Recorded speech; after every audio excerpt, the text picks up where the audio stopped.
就伫咧今年4月，台中的丰原高中逼出规定老师霸凌学生的情形，造成一个学生行地路。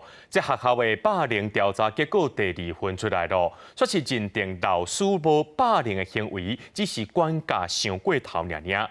这家属和人本基金会拢批评讲，这调查根本就是在乱做。即马教育局也要介入调查了。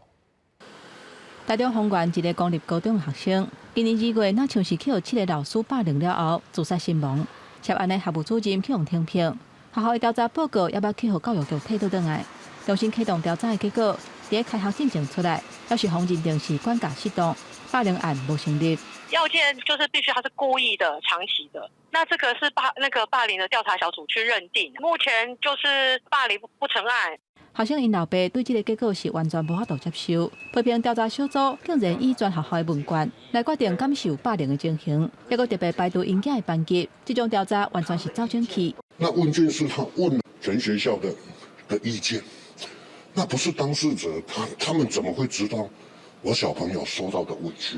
调查委员也是他们挑的，我们都不能插手，我们都不能有异议。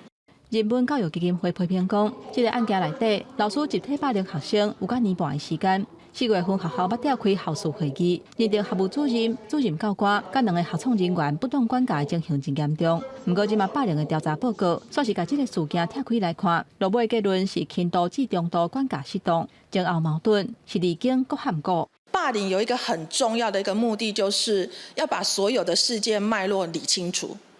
这份调查报告是把每一个事件都切割的结果，每一个事件都是很轻。这份调查报告是在推翻之前的校事会议的调查结果嘛？那我也想要试问高中跟教育局这2份调查报告，你们认定哪一份？教育局完全无法认同。根据学校调查报告，不但管教的情节重大，只有记过处分，无法受社会公平，将全案逕提专审会审议。专审会依法取代学校教评会功能，就本案行为人是否设有教师法停聘、解聘、不续聘的情形，进一步严审严办。台中市教育局表示，无法度接受调查的结果，所来会要求学校出面对外来说明，而且在9月初1召开教师专业审查委员会，严格审查行为人不当管教感受停评、改评、甲无续评的必要。